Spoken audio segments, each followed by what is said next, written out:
Mwongeye kwirirwaho banyarwandakazi, namwe inshuti z'u Rwanda, namwe mukunda u Rwanda, mwongeye kwirirwaho. Ndacyabaramutse.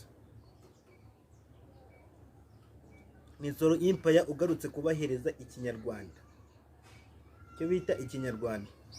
Nubwo mubona iki gitabo murakibona cyanditseho English, icyongereza, ariko ngenje kubahereza ikinyarwanda. Niba uri umudiyasipora, soma rino jambo ubishyire muri komenti, si byose? Nje kubahereza icyo bita ikinyarwanda. It's one day nigeze gukundaho umukobwa w'umunyarwanda duhuriye school. Nawe urabizi ibintu nyine by'amaskuru tu. Bro, niba uri umunyarwanda se udasoma kuri kano kantu, uri umunyarwanda ki?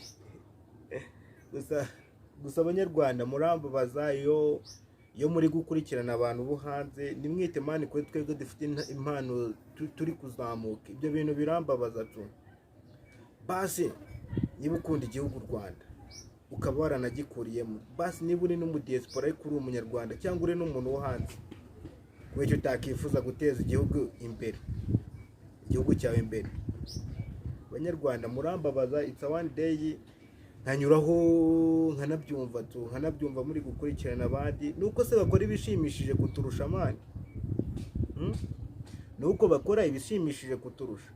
Natwe it's one day tugiye dukora, tukabazamura, tugakora ama subscribe and make comments.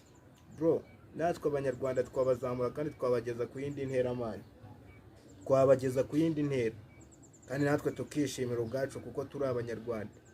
Ibaze kubona uri gufollowing umuntu wanze, naho ugiye utamfollowinga cyangwa utambaye iyo subscribe, cyangwa nanjye nkore aga follow back, basi tuzamurane bro. Abanyarwanda murambabaza, rimwe na rimwe